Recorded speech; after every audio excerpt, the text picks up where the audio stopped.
Let's kick it. Atlanta Soccer Tonight is live on 92.9 The Game and the Audacy app.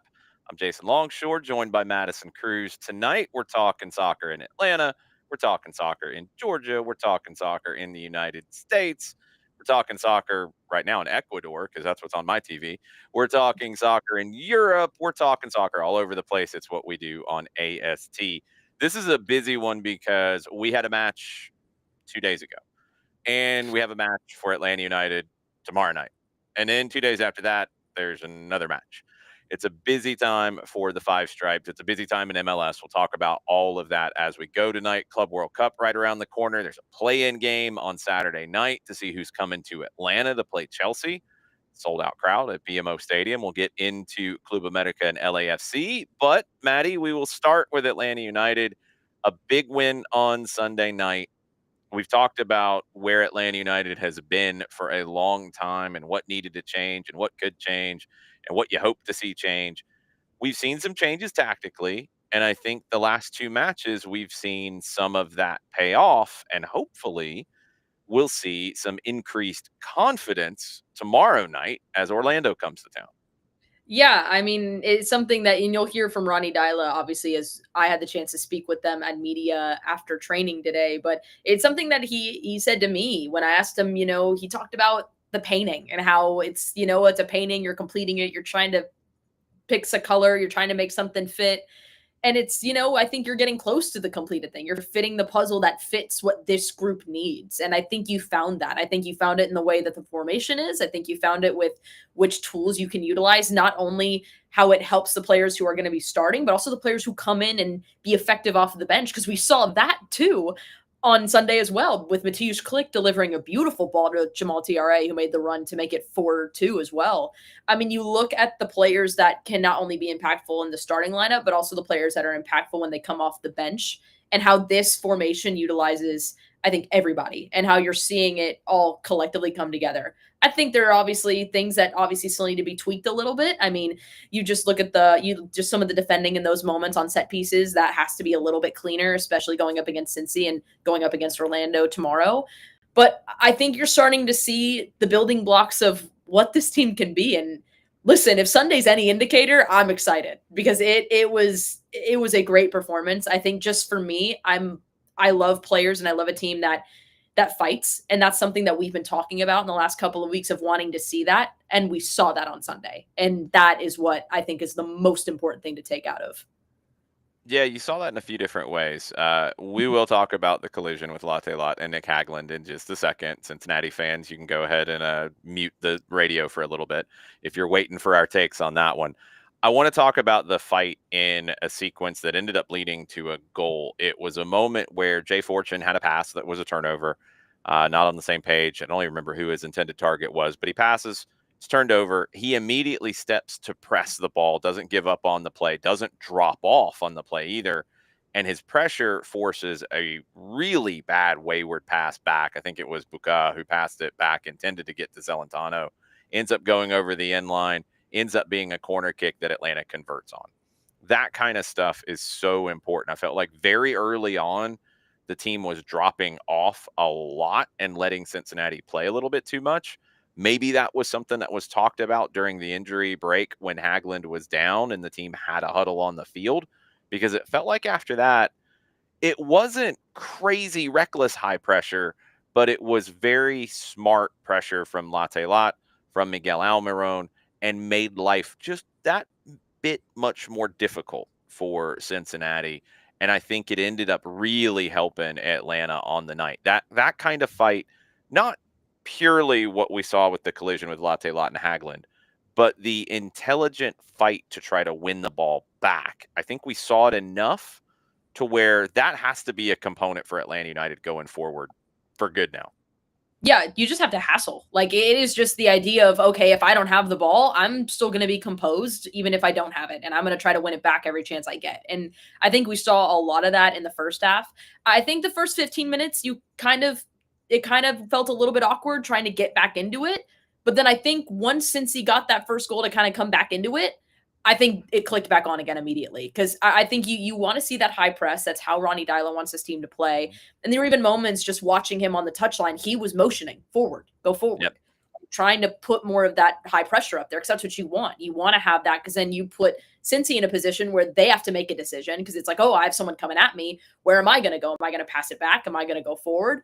And then you create kind of that moment of, oh, what am I going to do? And you make them second guess it. And you want to keep that high pressure. And I think it's something we've talked about all season is, the performances coming out of second half. I think I think Sunday, we saw a little bit of that, but I think you saw a team that was able to claw their way back into it when you did have that fatigue a little bit. But they were able to claw back into it, and they were able to come out with a dominating performance at the very end. And I think that's what counts too, is how you overcome those moments. You want to make that more consistent all the way through 90, but you saw the first 15 of the second half. It was a little flat, but they were able to crawl out of it, and they were able to get the job done. And that's what you want to see. Yeah, the way they bounced back after conceding both times is I good. agree. I think there were some really good elements with that. Before we get into Bartosz Leash and his comments today and Ronnie Dyla, let's talk about Latte Lot and let's talk about Nick Hagland. Nick Hagland, I believe, is on his way back to Cincinnati now Yep. after he was in the hospital for a couple of days. A very freak collision between Latte Lot and Hagland ends up leading with a collapsed lung and rib damage. Collisions happen in soccer, especially when a defender is trying to screen off a player pressing the ball. We go back to pressing and the need for it. There was a lot made of this from whether we're talking about the commentary team on Apple TV, because it was shown again in the second half. It was looked at by VAR. There was no intervention from VAR. It was seen by the referee crew. They did not deem it to be a foul, let alone any card. So this wasn't missed. It was talked about on Apple TV. I talked about it when I saw the replay come up. It was talked about on social media a lot by a lot of different folks, and maybe fanning of flames from some accounts out there, just saying. And ultimately, the disciplinary committee doesn't say a word about it today. I hate it for Nick Hagland, who's a very good professional and a player who had to battle back from injury already this season, coming back from a broken leg last year. I hate it for Nick Hagland, but there's nothing in the sequence outside of an ordinary collision when you have one player trying to screen off another. And I'll repeat something that's come up that we've all talked about. We've wanted to see this team be more physical. We've wanted this team to be, a little more hard nosed at times. Well, when somebody's trying to block you off from pressing the ball and you run through that person, I think that's kind of what we've wanted to see at times from this group. You don't want to see people get hurt, but you can't stop playing because the defender tries to screen the ball from one of your players. I think Latte Lot did everything correct. Yeah, his arm comes up. He's not throwing an elbow. His arms come up because you're running into somebody protecting yourself. I think trying to make any more of it is a reach. And I think there's been some pretty frustrating behavior in terms of fanning those flames that have occurred to where now Latte Lot is being painted with a brush of being a dirty player, which is so far from the truth. It's not even funny. No, I think that's the part for me where I'm most frustrated with the situation, is that it's one of those things. It's exactly like what you said. It's a collision between both players. They're trying to get the ball, and it's Hagland stepping in front. We had the conversation too. I mean, we talked about it earlier today as well when we were at media, just me and you chatting. In the laws of the game, it is stated about obstruction. is Yeah. when a play I'm reading this directly from, Yep. from website. It's what happens when a player deliberately obstructs an opponent by stepping in front of them when the ball is a couple feet away. That is Yeah, if there's a obstruction. foul in the sequence, it's on Hagland for It's on blocking Hagler. a lot when he's not playing the ball. Exactly. And so, but like that, besides the point in anything like that, I think when you watch the play, I think everyone is focusing very heavily on the arm swinging. When you look at the play, Hagelin steps in front trying to obstruct Latte Lath. Latte Lath, we know as a player, you see that bouncing ball. How many times have we seen Latte Lath win those balls Yep. and are able to go for to make the other play? That's exactly what he's doing. He's trying to get around him in that way, and it's just the collision between two players. I think where I get upset is the discord of painting Latte Lath like he is this villain and he Mhm. is a dirty player and everything like that is uncalled for. That is absolutely I uncalled think so for. too. And frankly, I think like I don't understand where you're coming with that. Like I don't get it, and I don't understand why you're trying to paint this image because just personally, chatting with Latte Lath, I mean the nicest guy, the nicest Yeah, player I think you will ever meet. And to be painted that way and to have that be what's being said right now, I think is uncalled for. And I think so. I said this before. I think people need to go touch some grass, go outside, enjoy the view, have some time in nature. It's very nice. It can be very loving. That's what you need to do because to try to paint Latte Lath like he is some horrible person for what happened, and it is a very horrible situation what happened to Hagland. yeah. The That injury is horrible, but that doesn't unfortunate. make Latte Lot a horrible Exactly, player or and a dirty player or throwing a cheap shot. Some of the different language that's been exactly. used.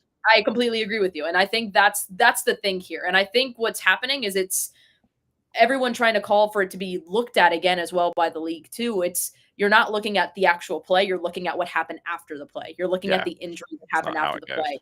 And that's not how that happens. And that isn't what happens. And again, I'm very happy and I'm very glad to hear that he's going back to Cincinnati today as well. That is very good to hear as well. And everyone here with Atlanta and Cincy and everyone who helped him out in this process. Thank you so much again. Like that, the quick response there was it's good. That's what you want to see. But I don't like the image that people are painting Latte Lath as this dirty player because he is not. He is not a dirty player. He is not. He is a very very good player and he's a very kind player and he's a hardworking player and Yeah, that he's a is what powerful player, he's and a that's the other powerful player. element is, we've talked about his speed, we've talked about his pace. If you're gonna try to block him off from a run, he's one of the fastest players in the league, and he's Absolutely. not a small lad, like, you're No, gonna get hit by him if he's running at full speed, and he got to full speed pretty quick in this situation, and it's a heavy collision that was initiated by Nick Hagland, and that's his job, and that's part of his game too, and he's absolutely. gotta try to protect the ball for his team in that situation, but it's not a foul. If anything, the foul on the field would have been called on Hagland if it had been called. It's a no call that we see pretty commonly. I talk about this a lot in terms of obstruction. I feel like the rule is basically being lost in the rule book at this point. It's something that used to get called very tightly. It's not anymore, whether it's a set piece or whether it's run a play like this. It's something that I do think should get called more because I don't like the screens and pick plays and those sorts of things that are just now very, very common. One reason I don't like it is because of these kinds of situations. Because if I'm the coach, I would never want Latte Lot to back off of trying to get to that ball. He has to press it, like we talked about earlier. You have to press the opponent. If you drop off and you let them play, you're going to be defending the whole time and you're probably going to concede. And we've seen that a lot for Atlanta United this season. You have to press, you have to close down the ball. And when somebody who's not on the ball tries to block you off of that, you can't give up. And that's what happened in this situation. And it's unfortunate the injury happened the way that it did. Any characterizations that have tried to turn this into something else, frankly, I just think are incorrect. And where it's gotten kind of outlandish after the fact, it sounds like there's history between the referee and the Cincinnati fan base that I don't know the whole story with that, but that feels like it's a little overblown. This was a situation that was looked at by the referee, by the assistant referees on the field. The fourth official also had eyes on it. The VAR looked at it. The AVARs looked at it. I don't know if the disciplinary committee looked at it. I'm sure pro talked about it. No one has come out outside of one fan base to say that it's anything other than a soccer collision. So I don't know what else to say. It's a very frustrating thing that we even have to continue talking about it, because if Mhm. it had been called a foul, or honestly, frankly, if there hadn't been an injury, I don't think we'd be talking about it at all in any form right now. And it's unfortunate that this is where it is. It's unfortunate that we took up a lot of time in the segment talking about it, because we didn't get to Bartosz Leash or Ronnie Dyla. So after the break, you're going to hear from Bartosz Leash. You're going to hear from Ronnie Dyla from media today. We're also going to get caught up on the latest in Club World Cup land and everything else going on around the world. It's Atlanta Soccer Tonight, live on 92.9 The Game and the Audacy app.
Welcome back. It's Atlanta Soccer Tonight, live on 92.9 The Game and the Audacy app. I'm Jason Longshore, joined by Madison Cruz tonight. I think we can put the Cincinnati game to bed. I think we can end this game at this point, and we can move on to Orlando coming to town next week. Or, sorry, tomorrow night. It's been such a crazy schedule as of late. I don't even know where we're going to be tomorrow night. We're going to be at the Benz. 7:40 kickoff for Atlanta and Orlando. Let's move on. Let's talk to Bartosz Slisz and Ronnie Dyla. They spoke to the media today. Madison, you were at training. Let's play Bartosz, and then I want to get your takeaways from what he had to say to the media. Here's Bartosz Slisz speaking today. Yes, it was a special goal for me, also for my wife. Yes, we can celebrate because my wife is pregnant, so like I said, it was a special goal, and I'm happy that I could celebrate at our stadium, also with my wife at the stadium. Yeah. You saw Orlando earlier this season and coming to the bench now. What needs to be done to get 3 points tomorrow? Yeah, Orlando is for sure a very good team, and it's not gonna be like easy game, because also we had the game 2 days ago, Orlando as well, maybe 3 days ago, but it's not the excuse that we know that Orlando is a good team. They want to play they want to have the possession. They want to play also direct to the strikers. They have very good players, individual players. So I think the most important thing is to just focus on our game and do it how it was on the Sunday in the first half, for example. And because I saw in this game that we are like compact, we are the team, we press together, we just play together, everyone fight for each other. So I think this is the most important. Of course, like in every game, the opponent also creates a situation, but you have to avoid us. Yeah, we have to just avoid too many situations like that, and it's that's it, I think. I like when Bartosz speaks to the media. He doesn't enjoy it a whole lot, I don't think. We don't get to hear from him a ton, but I really like when he is speaking to the media and kind of digging into things a little bit. What else did you take away from Slisz speaking today? Yeah, I mean, I think I completely agree with you. I always love getting to chat with Bartek. I think I remember chatting with him after we beat the Red Bulls back at home last season too, and just the way he approaches, I think just the way he views the game and everything, it's very, very fun to chat with him. I think just talk about Orlando. It's a lot of just the same thing. It's just how you play your game with everything. And something Ronnie Dyla also said too is that Cincy and Orlando kind of play very similarly. So it's kind of trying to figure out like, okay, it's kind of nice you're facing an opponent that's very similar. So how do you go into this game, continue to play the way that you want to play, and things that you need to improve upon heading into tomorrow's match? Because you got the 3 points, and listen, it was a great 3 points. You got the 4-2 victory. You were able to find the back of the net, which I think was the talking point for a lot of it, was finding a goal. And you were able to find them. You were able to find them on set pieces. You were able to find them in open play, and that's huge. Now it's just cleaning up some of the small things defensively with set pieces. And then also, I think, utilizing a little bit more of that high press and not being afraid to step up a little bit higher and not being afraid to take the extra step and go forward and win the ball back in those moments where maybe you don't have it. But I really liked what Bartek said about Orlando and just they have to play their game. And again, huge congratulations to him and his wife as well, for welcoming their first kid. That's so cool. That's so awesome. So congratulations.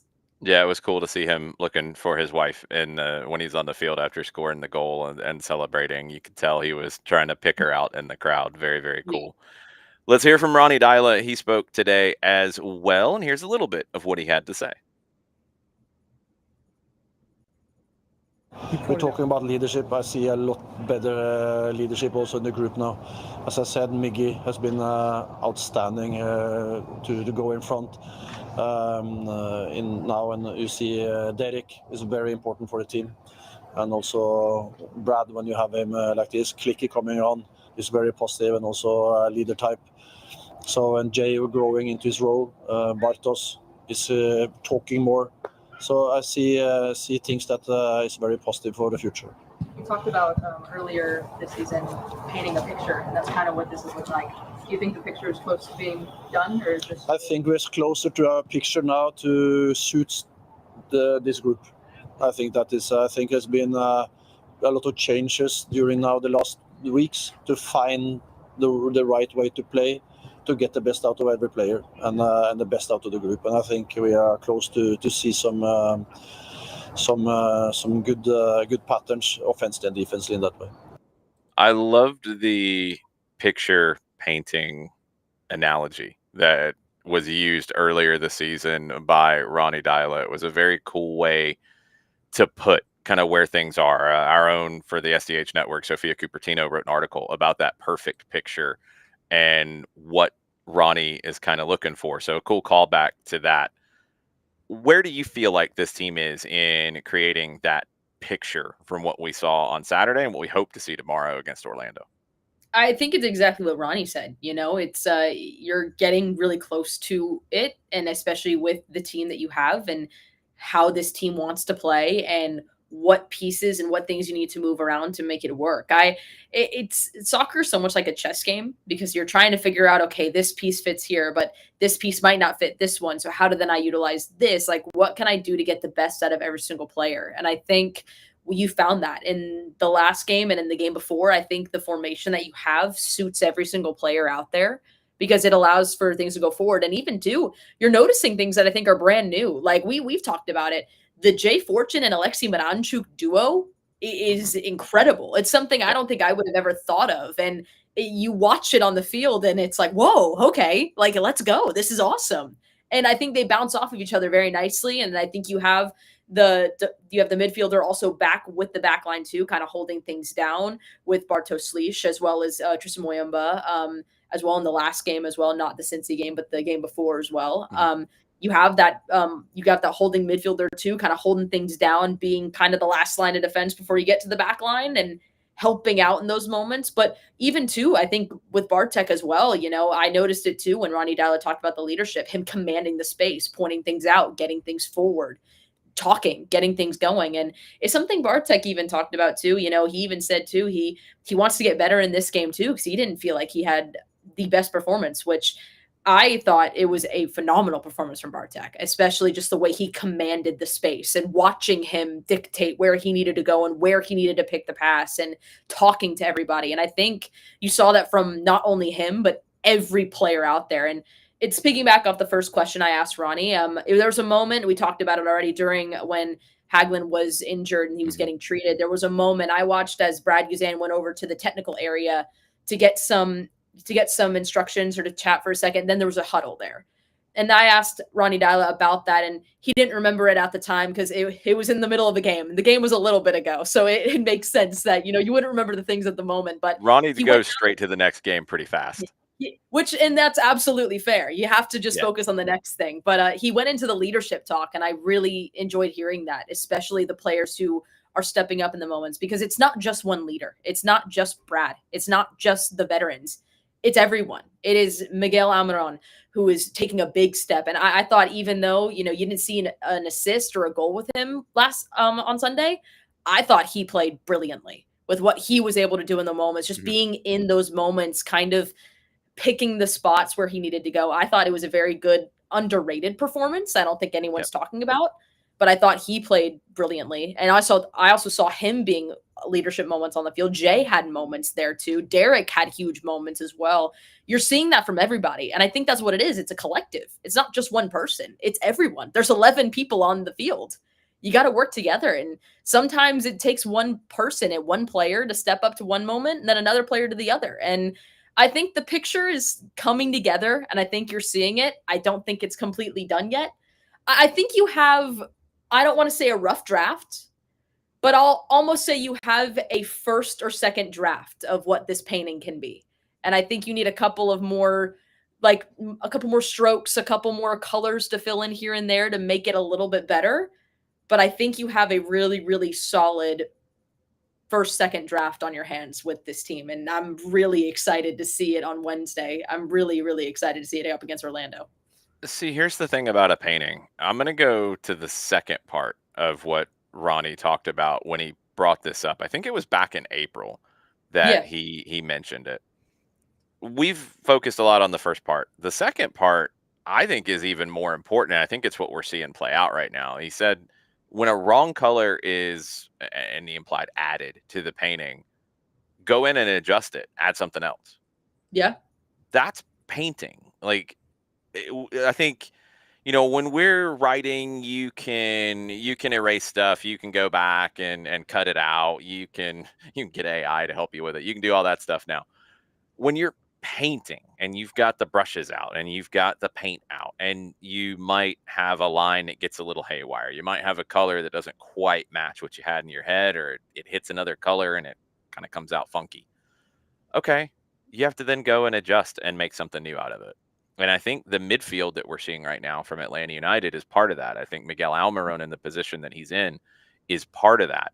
I think you're seeing Ronnie Dyla adjust in real time to what maybe you could see as a wrong color, or maybe a not quite the right color he thought it would be at the beginning. Cool, tweak it, change it. It can still end up being a beautiful picture. And that's where I think Atlanta United is right now, in the adjustment phase, trying to match the initial vision with the adjustments that have happened over time. Maybe arm got a little bit of a cramp and the stroke didn't quite come out the way that you thought. Okay, you can still make it all work in the end. And that's where you are. You're not quite halfway through yet. The painting's still coming together, but yeah, I'm with you. I think you have a pretty good idea of what it's going to look like in the end now. And it might not be exactly what you thought it was going to look like at the beginning. It can still be a very pretty picture. And I think that's where Atlanta United is right now. Tomorrow night, hosting Orlando City, 7:40 kickoff. Pregame coverage will start at 6:30.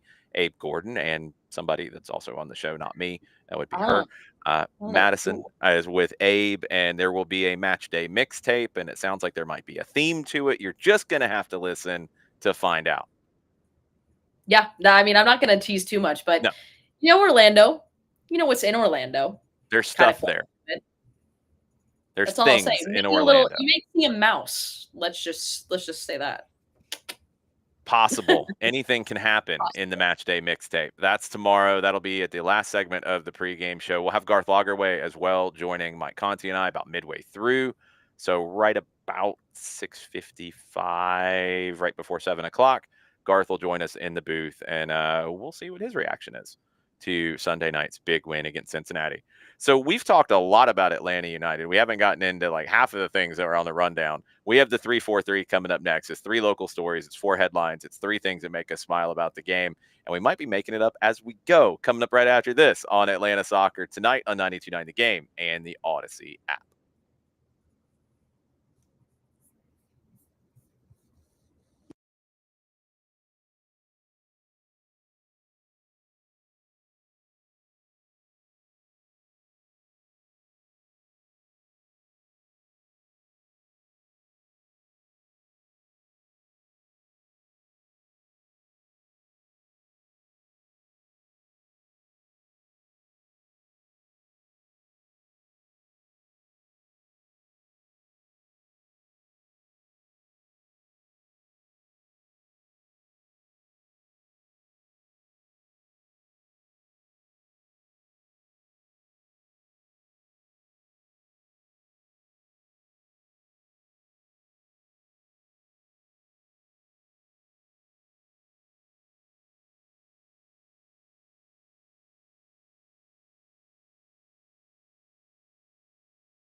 Welcome back. It is time for the final segment of Atlanta Soccer Tonight. Show has flown by tonight. I'm Jason Longshore, joined by Madison Cruz, and it's time for the 3-4-3 brought to you by Ford.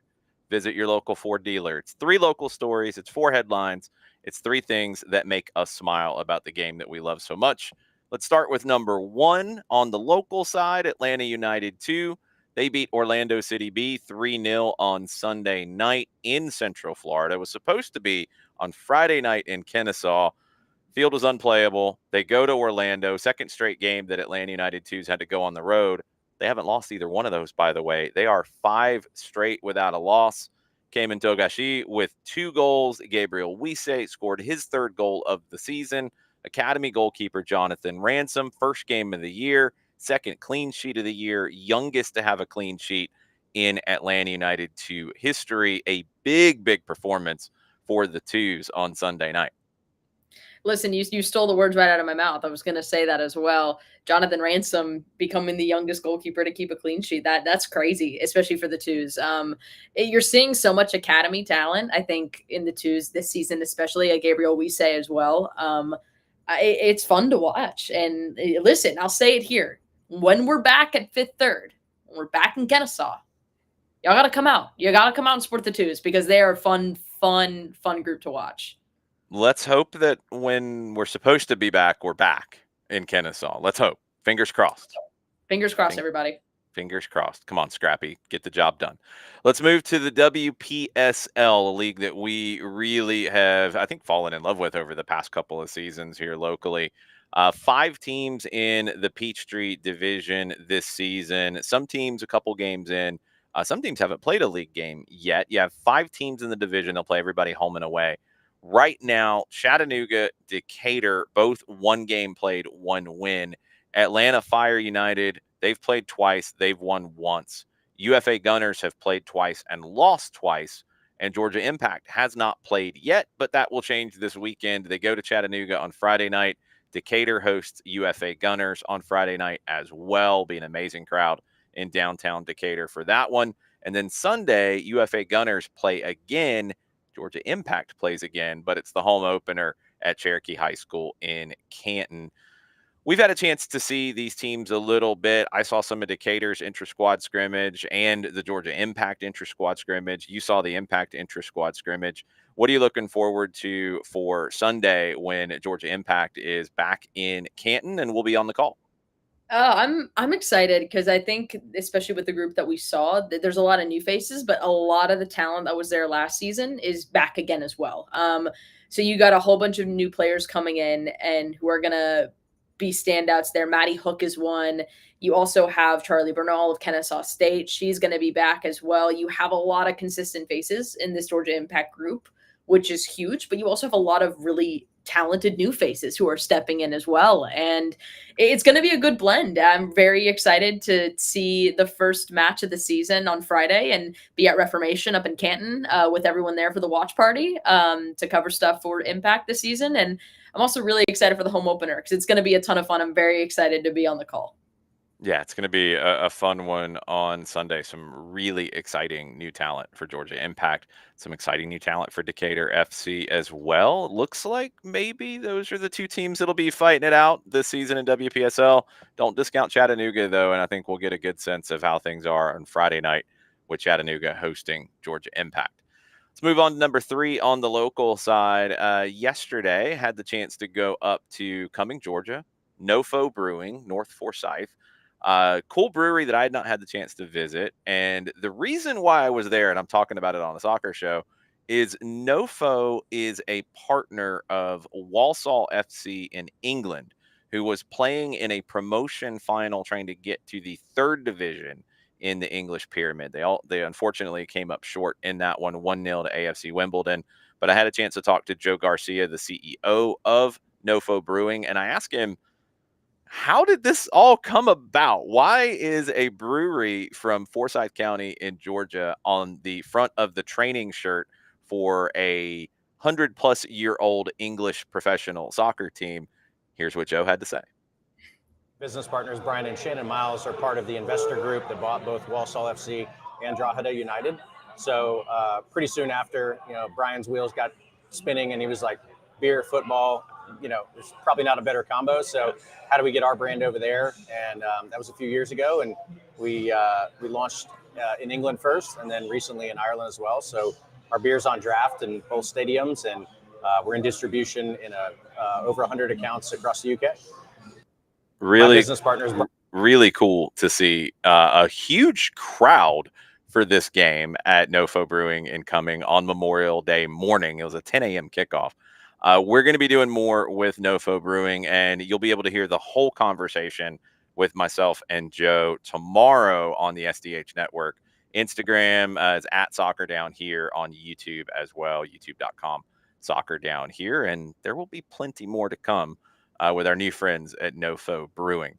Let's get into the headlines, and we're going to get very Club World Cup focused here because we're very close to the competition starting, less than 3 weeks away.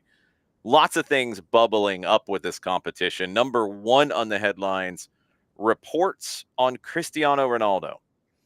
His team didn't qualify, but it might not be his team much longer. Al Nassr, who didn't win anything in Saudi Arabia this year, they're regressing with Ronaldo there.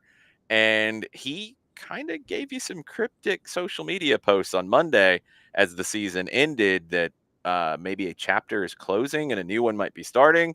There's rumors in Brazil that an unnamed Brazilian club has made an offer, a lucrative offer for him to come in for the Club World Cup. There's been talk out of Mexico that Monterrey is trying to reunite Sergio Ramos and Cristiano Ronaldo. Whew. There is a very low-tier source trying to say that Miami wants to bring in Cristiano Ronaldo and pair him with Messi. What do you think about Cristiano Ronaldo in the Club World Cup? Oh, wow. First of all, if that ends up happening and we get to see Messi, Busquets, Suarez, Alba, and That team will not Cristiano be fast, I can Ronaldo, tell you that much. I'm like, whoa, that would be insane. It'd Like, be the I would have slowest thought team on I'd seen record. everything. I thought I would have seen everything, and then I would have saw that, and I was like, whoa. No, I mean, listen, it makes sense, especially with the new FIFA deadline rule, especially for the block of the World Cup. You would anticipate clubs wanting to do that, and why not go after one of the biggest soccer players in the world as well, especially if he's coming out of contract. If you get an opportunity to try to get someone like that on your team to hopefully try to get you forward and to win Club World Cup, it makes sense. I wouldn't be shocked if you see other teams doing it with other big powerhouses in Premier League and other clubs around the world. I wouldn't be shocked if you see some offers made or some bigger offers. Maybe. Yeah, maybe. I think he's a weird one where the only place that could possibly pay him the same kind of money that he was making at Al Nassr, and he is out of contract at the end of June. If you want to get him, you're going to have to pay Al Nassr to let him go a little bit early. Al Hilal from Saudi Arabia, they're in the competition, and I don't know. They have some players in his position, but who knows? Anything can happen. Stay tuned on that one. Speaking of getting guys out of a deal early, let's move on to number two on the headlines quickly.